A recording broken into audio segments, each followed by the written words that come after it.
¿Cómo están? Muy buenas tardes, Angélica. ¿Cómo estás? Viviana, ¿cómo están? Muy buenas tardes. Estamos en Martes de Inmigración. El día de hoy vamos a estar hablando acerca de conocer nuestros derechos frente al Tribunal de Inmigración. Y esto va a ser dos partes. Esto es una presentación que vamos a tener que partirla a la mitad porque es bastante larga. Entonces vamos a hacer, conoce tus derechos en frente del Tribunal de Inmigración, parte número 1. Conoce tus derechos frente al Tribunal de Inmigración, parte número 2. Entonces, todas las personas, quiero partir diciendo que todas las personas que tengan un caso registrado con la Corte de Inmigración necesitan estar hablando con un abogado inmediatamente. Hola, ¿cómo estamos? Serna Celi en YouTube. Ok, es que me ponen unos, realmente unos nombres, o bueno, simplemente es el usuario que no sé ni realmente cómo se llaman, porque es distinto a Facebook. Hola, Isan, ¿cómo estás?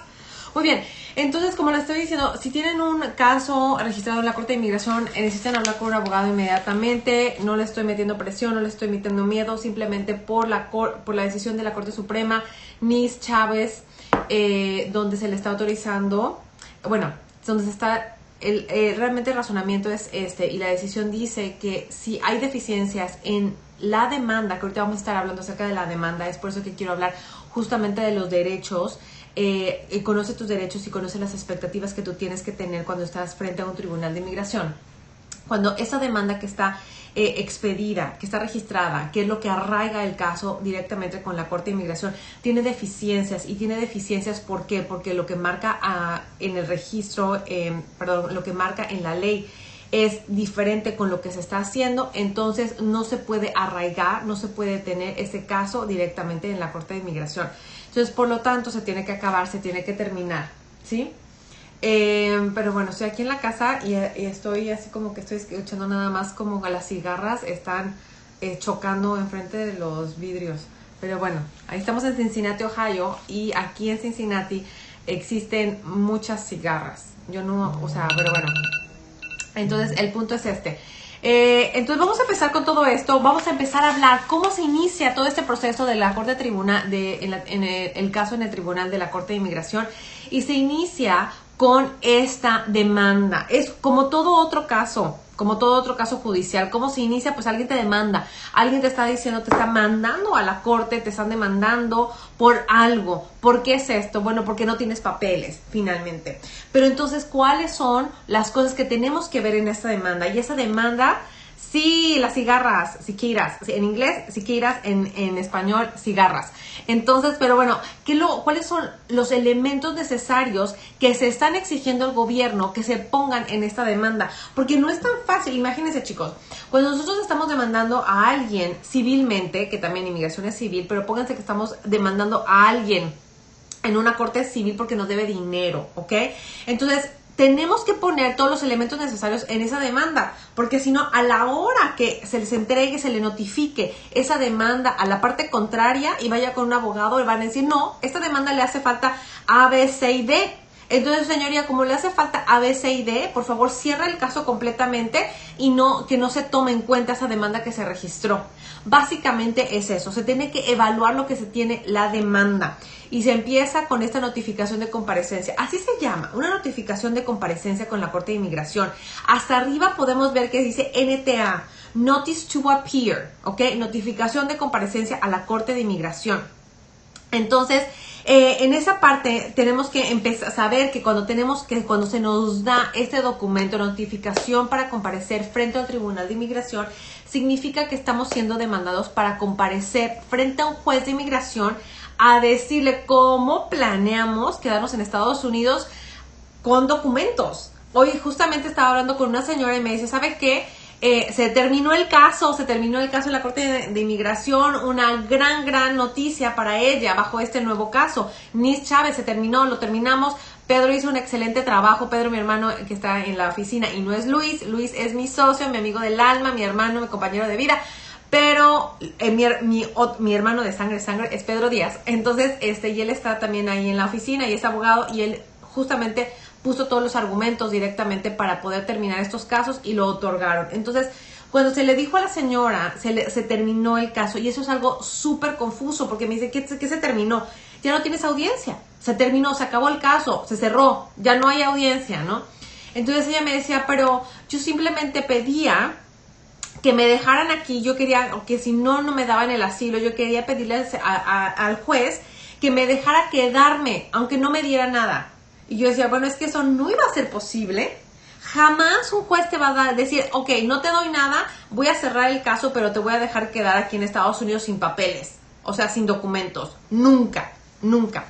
Entonces, a menos de que, obviamente en este caso se está haciendo eso, sí se está teniendo esa resolución de que se queda aquí sin documentos, pero no es que fue una decisión del juez, nada más porque se le pidió esa resolución o ese beneficio. Lo que sucedió es que el juez terminó el caso porque hubo defectos de procedimiento, ¿sí? Entonces no se instauró debidamente la demanda.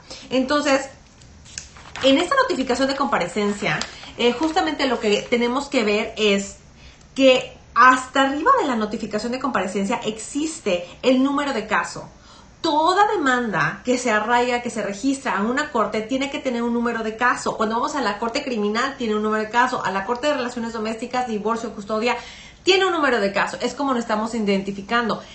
En la corte de inmigración tenemos un número de extranjero. Yo siempre les hago bromas para que se acuerden y les digo, el número de extranjero es el número alien, de alienígena, de extraños, de extraterrestres. Sí, así nos dicen.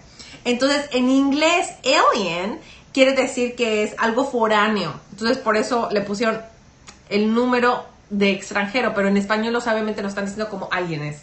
¿Me entienden? Ajá, dice que pensaron que Pedro era mi hijo. Bueno, sí, se puede interpretar mucho así como tenemos esa sinergia, esa energía. Le llevo 12 años. Entonces, obviamente, y cuando mi mamá tuvo a Pedro, que fue un chiripazo, una sorpresa, obviamente mi mamá estaba trabajando muchísimo y yo por muchísimo tiempo, pues, lo estuve cuidando, ¿me entienden? Iba por él y estaba conmigo cuando mi mamá viajaba y demás, lo atendía, entonces, pero no es mi hijo, es mi hermano. Bueno, entonces, esta notificación de comparecencia tiene el número de caso justamente hasta arriba, que es el número A. Este número A es extremadamente importante porque el número A es el número que te va a identificar a ti como extranjero, como el número de caso. No puede haber dos números A porque si no empieza a haber confusiones. Si existen dos números A asignados a ti, entonces quiere decir que te están imputando los pecados del de al lado, del vecino, o te están imputando lo que le pasó a otra persona que no eres tú. No puede existir dos números A, ¿ok? Existen las situaciones donde te dan dos números A por equivocación, pero entonces se tiene que juntar los dos números A. Existen situaciones donde te imputan lo que pasó de alguien más, o sea, que asocian dos números A que no tienen que estar asociados, entonces tiene que bifurcarse, tiene que separar. Me ha pasado de las dos y es muy importante por eso que les estoy mencionando este número A.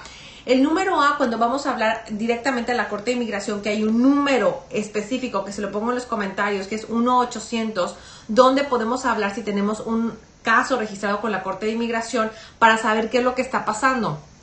Entonces, ahí justamente te van a pedir el número A. Y si no tienes el número A, y si me pierden los documentos, y si se mudan de casa, y entonces mejor tiran los documentos porque, ay, ¿qué importa? Ya no. Si tiro los documentos significa que ya no tengo un problema. Eso no es cierto. Eso no es cierto. Entonces, no me tiren los problemas, no me tiren los problemas, porque me tiran los papeles pensando que me están tirando los problemas.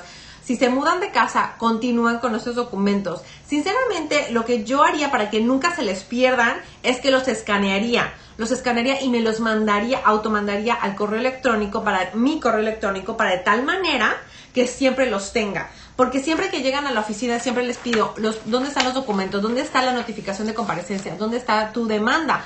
Porque después, abajo de la demanda, empezamos con lo bueno, chicos, ¿ok? Empezamos, ¿cuáles son los hechos?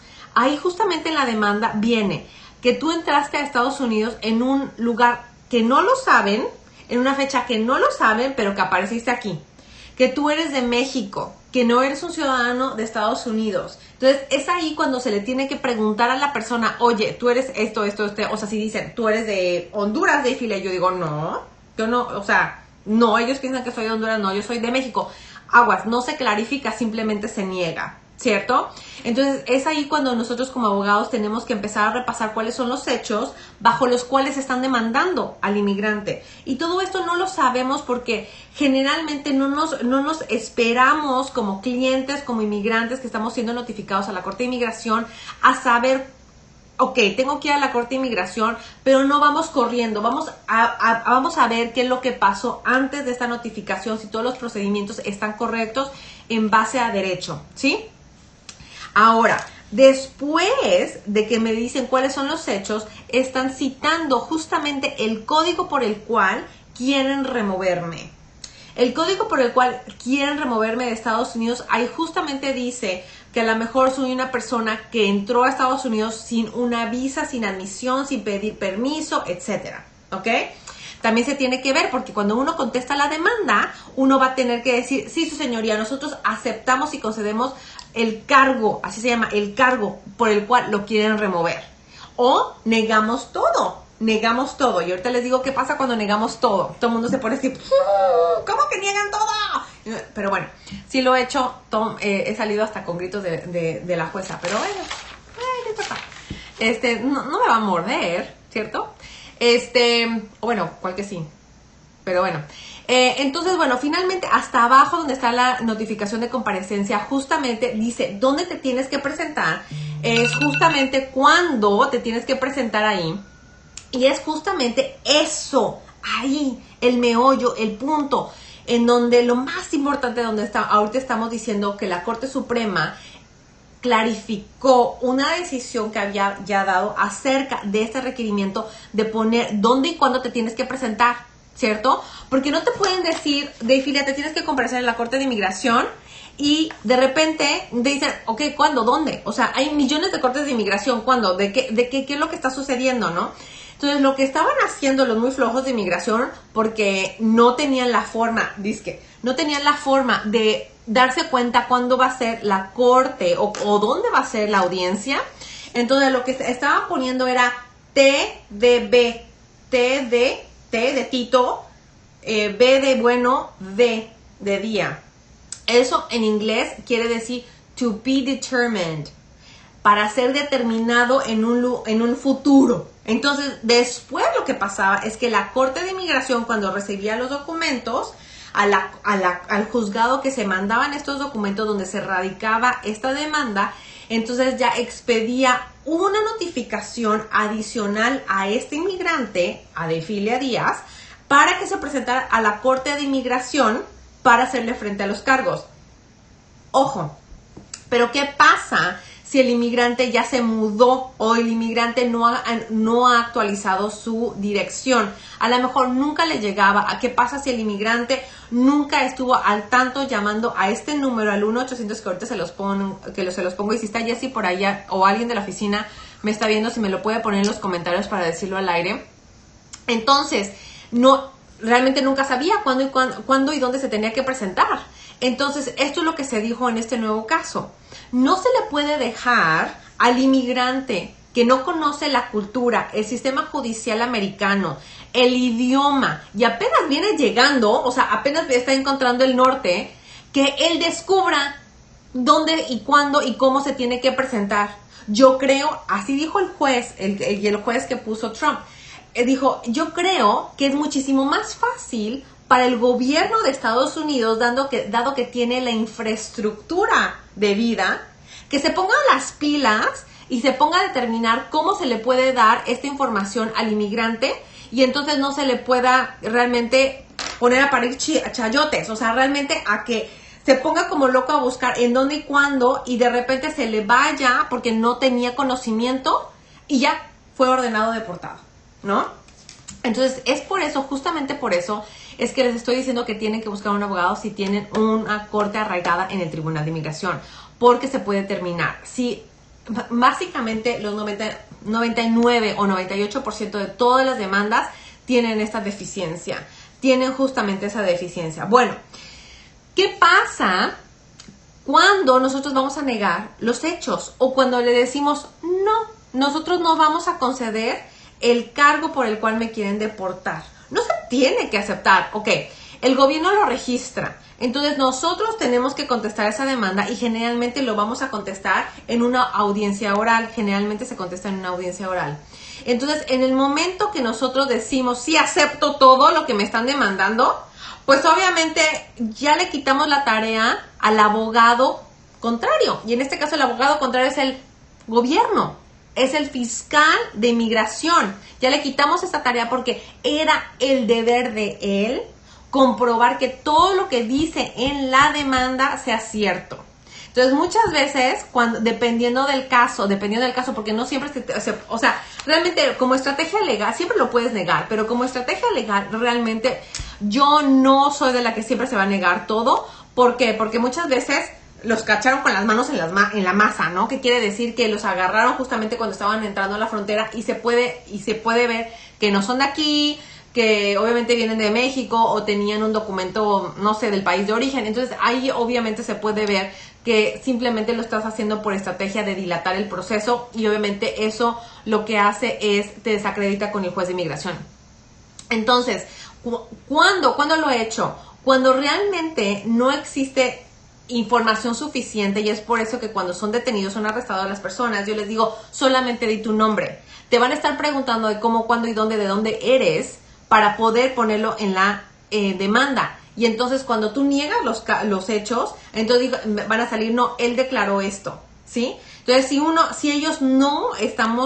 no estamos voluntariando esa información cuando somos arrestados por inmigración, por los agentes de ICE, entonces no van a tener toda esta información para después ponérnoslos en la cara. Entonces, sí lo he hecho y sí, o sea, los jueces no están acostumbrados a que uno como defensor de los inmigrantes o defensor del inmigrante, que es realmente como abogado defensor, realmente tú le digas, no, voy a negar todos los hechos, niego los hechos y niego el cargo, su señoría. Y en eso ¿está negando los cargos? Sí, estoy negando todo y le estoy pidiendo que lo ponga para una audiencia probatoria. No voy a probarlo yo, lo voy a probar aquí a mi amigo que está al lado mío, que es el fiscal de Estados Unidos. Pero entonces ahí justamente le están haciendo más complicado la labor al fiscal de inmigración, que eso se supone que tiene que ser, cuando realmente existe forma de poder cerrar el caso. Y eso sí te va a llevar a poder cerrar el caso si realmente el fiscal no va a poder comprobar todos los elementos que pusieron en la demanda y que él tiene que defender o que poder comprobar, que se pongan a trabajar. Porque les digo que tienen un buen de casos, sí, todo el mundo que se vaya a la Corte de Inmigración, sí hay que deportar a todo el mundo, pero después realmente registran cosas súper negligentes, dicen que lo mandan algo cuando no mandan algo, pero realmente hay que ponerlos a que tengan la responsabilidad. ¿Por qué? Porque también son abogados, chicos, también son abogados como yo, como Luis, como Pedro y demás. Todos los abogados somos oficiales de la corte, así se llama en Estados Unidos, somos oficiales de la corte y tenemos que conducirnos con un decoro y con un respeto hacia la corte. Es decir, no podemos estarle diciendo mentiras al juez, no podemos estar diciendo, es blanco cuando es negro para que el juez te compre el argumento, ¿sí? Entonces, ciertas cosas, sí los abogados de inmigración, los fiscales, realmente están pasando por una línea muy tenue ahí, de dudosa procedencia. Entonces, justamente hay que estar examinando lo que ellos están citando, hay que estar examinando los casos, cómo lo están tratando de transgiversar, como cuando te dicen que te notificaron algo, no te lo notificaron y no te lo mandaron, y eso es mentira, eso es una mentira, ¿sí?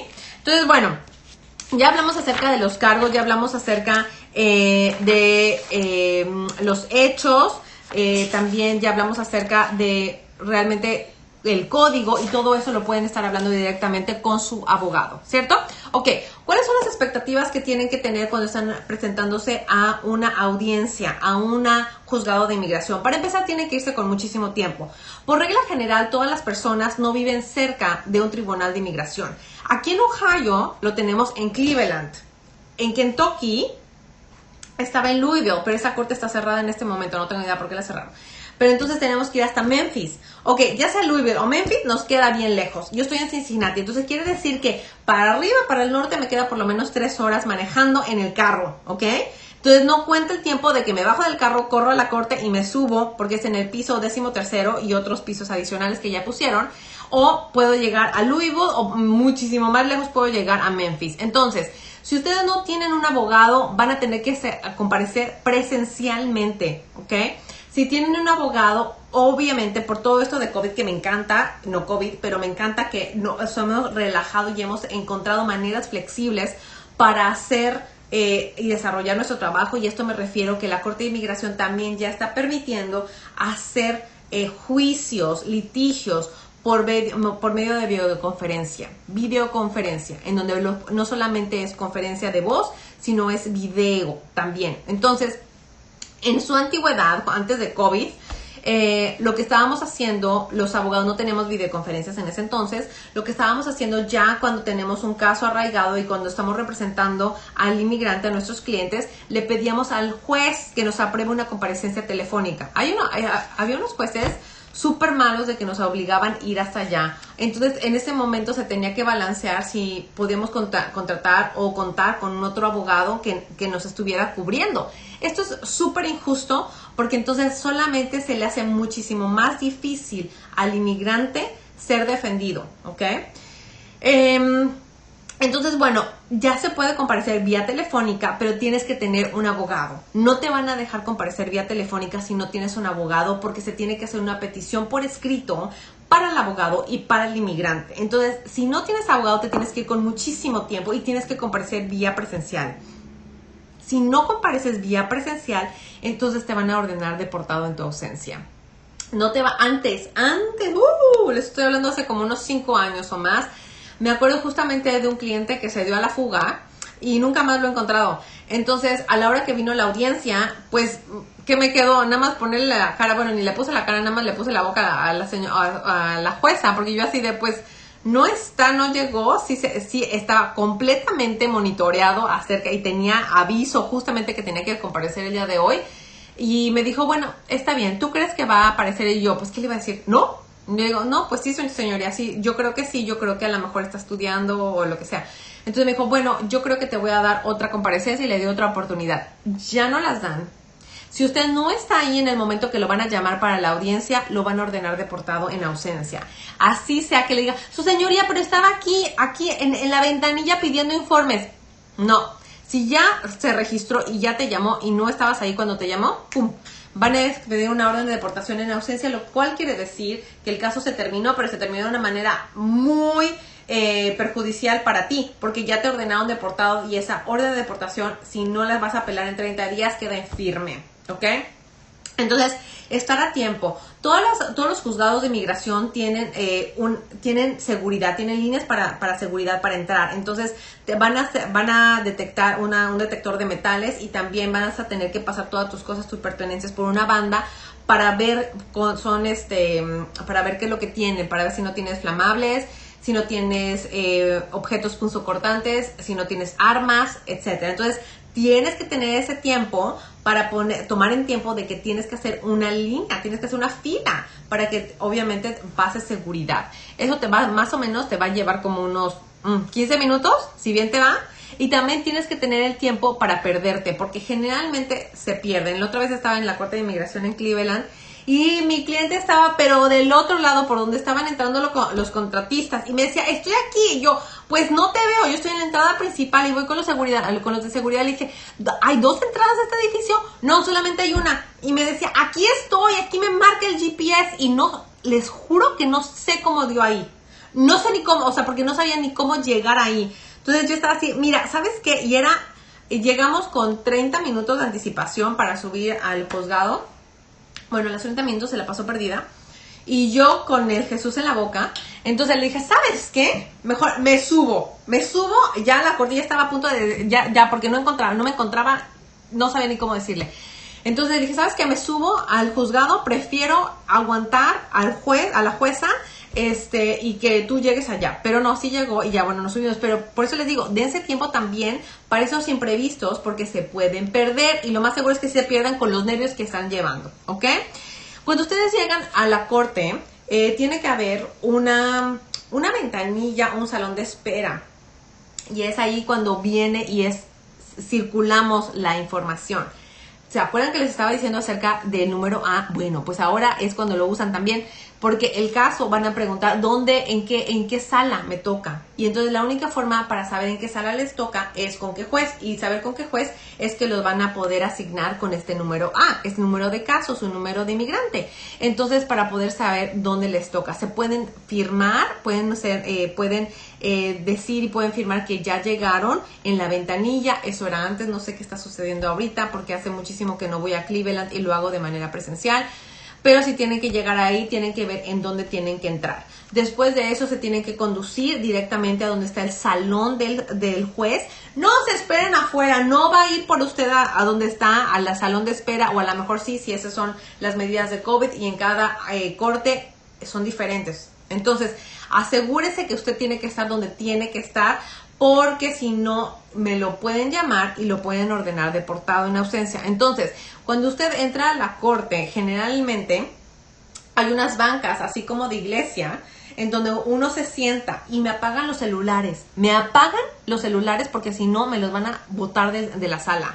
Si suena ese celular, ya sea una alarma, no sé, el recordatorio de ir por el niño, lo que sea, una llamada, un texto, lo que sea, un pin, lo van a sacar. Tienen que apagar los celulares bien apagados, no quiero distracciones. Entonces, lo apagan, se sienta y usted está escuchando el número que van a llamar y después le dicen su nombre. Entonces, un número que tiene 9 dígitos y después el nombre de Filia Díaz Nadana. Usted se para, usted va a entrar, hay una puerta donde usted la empuja y se sienta en el escritorio que está disponible.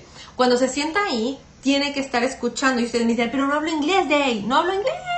¿Qué voy a hacer? Bueno, se le tiene que otorgar un intérprete. Y es ahí cuando empezamos otra vez lo que usted tiene que esperar en la Corte de Inmigración y cuáles son sus derechos. Sus derechos es que todo en la audiencia sea conducida en el idioma natal, su idioma natal, su primera lengua. Entonces, si su primera lengua es español, mi primera lengua es español, muchachos. Entonces, tengo que decir español, su señoría. Necesito un intérprete en español. Que no tenemos un intérprete, eso es su problema. Eso no, vaya usted consiga un intérprete, no sé qué tenga que hacer, yo aquí le espero, pero usted me consiga un intérprete en español. ¿Qué pasa si tenemos una lengua que es indígena? Lo mismo, usted contesta mom, usted contesta náhuatl, usted contesta pocomom, usted contesta lo que sea su lengua natal. Y lo digo porque generalmente cuando los clientes su lengua natal es una lengua indígena, porque tenemos un problema de comunicación en español. Obviamente yo no hablo ninguna lengua indígena, ya quisiera, pero entonces en ese momento yo les digo, ¿cuál es? Y me dicen, bueno, es que no quisiera causar problemas. Y yo, no, ¿qué problemas? Esto no son problemas, es una exigencia y es un derecho que usted tiene que tener. ¿A poco va a estar defendiéndose y va a estar luchando y se va a estar defendiendo a ciegas, así como que con un ojo así, como que sí entiendo, como que no entiendo? Porque eso es lo que sucede. Eso es justamente lo que sucede cuando no tenemos un intérprete que está hablando en nuestra lengua natal. Obviamente estamos como con un ojo parchado, estamos así como, no nos estamos pudiendo defender bien, porque no estamos entendiendo todo. Y después con eso que tenemos en nuestra cultura, que todo contestamos que sí. Ahí está mi papá por ahí. Nosotros tenemos varias historias y varias anécdotas cuando llegamos a Estados Unidos y no entendíamos bien. Entonces, ¿verdad, pa? Entonces, contestábamos así de, nos decían algo y nosotros así de, ¿qué dijo? Y mi papá así de, no, pues no sé. Entonces decíamos, yes. Entonces nos llevan, yes. Entonces mi papá y nosotros, no. Entonces, yes. Entonces, no me hagan eso, ¿me entienden? Entonces, cuando es no, y cuando es sí, es sí. Y es por eso que tienen que entender justamente lo que les están preguntando, para que no les pase como a mi papá y a nosotros en el supermercado, que sabrá Dios qué coño nos estaban preguntando, y nosotros de que sí, que no, y que sí. ¿Te acuerdas, papi? Sí, o cuando fui, otra anécdota, cuando fui a es el examen médico que uno tiene que hacer para, no, espérense que no puedo ni siquiera hablar de que me va a dar risa.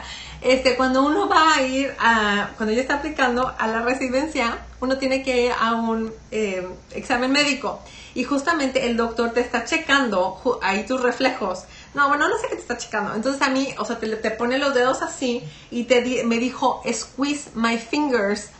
Y no, pues no llevaba intérprete según, o sea, nosotros hablamos como que si hablábamos inglés y demás, o sea, no lo hagan como nosotros, les estoy contando para que aprendan de las mensajes que hacíamos.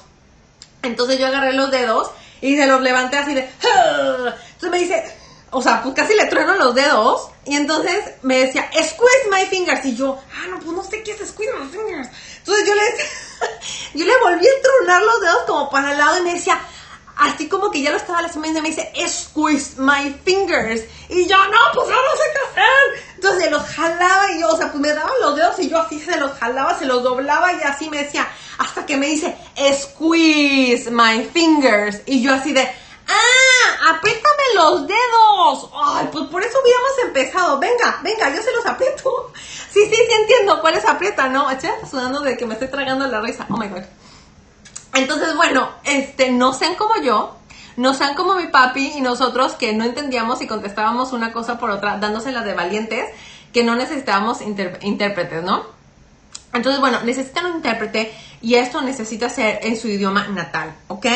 ¿Qué es lo que pueden pedir? Si ustedes en ese momento no tienen un abogado, y no han podido contratar un abogado, no han podido contactar o contratar un abogado, se le puede pedir al juez que les dé una continuación. Su señoría, una continuación, le requiere una continuación porque no he podido obtener un abogado, un representante, ¿cierto? Entonces, en ese momento, pues el juez sí tiene la discreción de decirle no a la goma, o sí, le voy a dar una continuación adicional, le voy a dar otra audiencia, no vamos a tratar absolutamente nada de sustancia en esta audiencia y vamos a dejarlo para una futura fecha, ¿no? Ahora, no se me pueden ir en continuación forever, o sea, no pueden estar continuando todo el proceso hasta los 10 años, ¿no? O sea, no van a hacer eso, le van a dar como 2 continuaciones a lo maximísimo. Y si no, le van a estar diciendo, o sea, ¿a qué está jugando? No mancha, ¿a qué está jugando? Entonces, o va a conseguir a un abogado o usted se va a representar solo, ¿ok? Y aquí voy a parar porque llegamos a los 30 minutos. Vamos a hacer como les dije, vamos a hacer 2 versiones. Conoce tus derechos en la Corte Tribunal, parte 1, y conoce tus derechos en el Tribunal de Inmigración, parte 2, el próximo martes. Todos los martes son martes de inmigración. Pero antes de todo esto, antes de que entremos en las preguntas que tengo por aquí, les quiero decir que Biden ha puesto un nuevo memorándum la semana pasada y lo estuve hablando en el radio, en el sábado, acerca de que no solamente es en inmigración, y no tengo justamente mis notas, pero está reanudando una interagencia para poder ayudar a las personas vulnerables para que puedan ser representadas legalmente y puedan ser representadas en los derechos, sus derechos en las cortes tanto criminales como civiles. ¿Qué es lo que quiere decir con esto? Esto en la Corte de Inmigración se traduce de esta manera. Hay muchas poblaciones vulnerables en inmigración como tal, no solamente como inmigrante, pero dentro de los vulnerables inmigrantes hay más vulnerables. ¿Y qué quiero decir con esto? Que son los niños, los menores de edad, o también son personas que tienen baja capacidad mental o deficiencias mentales, ¿sí? Diagnosticadas o no diagnosticadas, o muchas veces también pueden ser hasta las víctimas de crimen. No una víctima general, sino que a lo mejor están sufriendo de tanto trauma que hicieron explotadas, fueron torturadas, que en ese momento no pueden entender lo que está sucediendo. Entonces, no sé qué es lo que va a pasar, simplemente dio una orden para que el procurador general, se me estaba lenguando la traba, procurador general empiece a dar lineamientos o piense a estudiar cómo va a poder dar apoyo a todas estas poblaciones vulnerables y que pueda dar una ayuda legal de representación, o sea, que tengan una disponibilidad de abogados en las cortes tanto criminales como civiles. Lamentablemente en las cortes de inmigración, no hay una forma en donde si usted le dice, ¿sabe qué, señoría? No tengo cómo pagar un abogado, por favor, ¿me puede asignar un abogado de inmigración de oficio? No existe, ¿ok? En derecho criminal, usted sí puede decir, no tengo cómo pagar un abogado, tiene que comprobarlo, no solamente tiene que decir que no, tiene dinero, tiene que comprobarlo, y después le pueden asignar un defensor de oficio, ¿ok? Entonces, hasta ahí nos quedamos, muchachos. Voy a contestar las preguntas y ya me voy porque tengo que ir por mi Lulu. Entonces, bueno, vamos a empezar con Facebook. Oye, pa, qué risa, ¿eh? Muchísimas gracias por todas las personas que nos están sintonizando. Isan, Cindy, Leo, Ceci, Juan, María Elena. Hola, Ceci, dice, hola, buenas tardes. Katia dice, ¿algún apoyo para caso de visa aún? Estoy en México. Katia, no te entiendo, ¿a qué te refieres? ¿Qué apoyo? En lo mismo con las visas U, si estás en México y estás aplicando para la visa U, pues lamentablemente tienes que esperar hasta que se apruebe la visa U, no que te pongan en lista de espera, sino que se apruebe.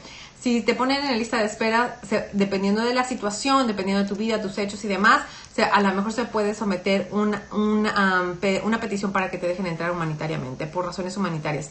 Tere, ¿cómo estás? José Isidro, hola Cristina. Noah, how are you, my old neighbor? Gricia dice, perdí mi cita de inmigración del 2001. ¿Qué puedo hacer? Supongo que te refieres a que no llegaste a tu audiencia. Bueno, se tiene que estudiar el caso. En esas situaciones lo que se puede hacer es someter una petición para reabrir el caso, pero tiene que haber circunstancias, motivos, justificaciones que la ley los tome como merecedores. No simplemente así como, ay, se me olvidó, me quedé dormida, su señoría. No funciona. Entonces, Cristina, ¿cómo estás? Mirelia, ¿cómo estás? Buenos días. Supongo que son días todavía para ti. Ella está en California. Leonel dice, ¿qué pasa con las personas que tienen el mismo caso de Pereira con orden de deportación y ayer la corte estuvo en contra? No te entendí nada, Leonel. Ok, Pereira decía, Nis Chávez es como el hermano mayor de Pereira, ¿sí? Pereira decía que si no... Es que vamos a entrar en una cosa muchísimo más profunda para contestarte tu información, pero Pereira es otro caso que se dio de la Corte Suprema, en donde decía que si no se notificaba en una fecha, en un lugar determinado, entonces no empezaba a contar los 10 años necesarios para poder tener una defensa en inmigración, que es la defensa de cancelación de deportación, ¿ok? Ahora, Nis Chávez, después de lo que pasó de Pereira, entonces todo el mundo empezó a decir, ay, tampoco se da la jurisdicción, empezamos a cerrar los casos y demás. Y ahí es cuando empezó a clarificarse por otras cortes federales, decían, no, esto solamente se aplica para esta defensa de cancelación de deportación. ¿Por qué? Porque en las otras subsecuentes notificaciones que te manda el juzgado de cuándo va a ser tu corte, la fecha, la hora y el lugar, con eso se subsana las deficiencias de la demanda inicial. Ahora, Nis Chávez dice que no. Dice que esas nuevas notificaciones del juzgado de inmigración que te llegan adicionales de la demanda inicial no subsanan nada. Entonces, si no está incluido en la queja, en la demanda inicial, malo. Ya no hay nadie que lo puede subsanar. ¿Ok? No sé si eso te contesta tu pregunta, porque no le entendí muy bien. Sebastián, abogada, ¿cuánto tiempo estará tardando la visa U para los que están aplicando en el 2021? Uy, pues mira, yo digo que pues lo único que te puedo decir es que puedes estar tardando por lo menos 6 años, lo que en este momento está tardando. Así que no lo sé mucho. Eso me estaban preguntando la otra vez y yo les digo, apliquen muchachos, apliquen. Lo único que podemos tener en este momento es la decisión del presente. Entonces, sabrá Dios qué es lo que va a pasar el día de mañana. También le estoy diciendo, bueno, ¿te planeas salir de Estados Unidos? No. Ah, bueno, pues entonces, si te planeas quedar aquí, de una vez aplica para tu visa U. Y mientras estás viviendo tu vida y trabajando y creciendo tus hijos y pues viviendo, el tiempo va corriendo con la visa U. Bueno, hola papi. Bueno, ese está bueno. Sí, no manches. Tenemos que hacer más un libro de todo lo que nos pasó. ¿Cómo está? Judy Pérez dice, Sebastián, abogado, ¿cuánto tiempo está tardando la visa U para los que están? No te diría 10 a 12 años, no nos pongamos dramáticos. Yo diría por lo menos unos 6 años. Unos 6 años para que te pongan en una lista de espera. Yo tengo firme esperanza que van a tener que estar entrenando muchísimos más oficiales que puedan revisar los casos muchísimo más rápido. Eso no quiere decir que se van a otorgar las visas U, porque recordemos que tenemos un candado de 10,000 visas por año. Entonces ahí lo que toca hacer es una labor de cabildeo, de realmente ir al Congreso y que aprueben muchísimas más visas por año para que podamos tener ese desahogo en esa fila tan grande que existe y en esa lista de espera gigante, ¿no? Pero bueno, déjenme irme con Instagram. Bueno, hoy sí me reí con ustedes. Muy, muy divertido estuvo esto. ¿Qué más quieren? Los entretengo, los informo. Bueno, yo me divierto mucho con ustedes. Muchísimas gracias. Yo pensé que Pedro era mi hijo. No, papá. ¿Ves? ¿Ves lo que me hacen? por toda su culpa. Muchos saludos, ¿cómo están? No tenemos nada por aquí. Dice, abogada, buenas tardes. Por favor, hable de DACA. ¿Qué prosigue después de la cita de las huellas? Pues la espera. ¿Estás aplicando por DACA inicial? ¿Es la primera vez que aplicas por DACA o es renovación? Después de que vas por las huellas, las huellas dactilares, pues nada, tienes que esperar. Se están tardando aproximadamente como 6 meses. Entonces no hay nada más que hablar acerca de eso. Si tienes una pregunta un poco más específica, con mucho gusto. Abogada, estoy contenta. Hoy van en junio 10 2016 de la vida. Y esa es la fecha de mi esposo. No sé cuánto tiempo más toca esperar.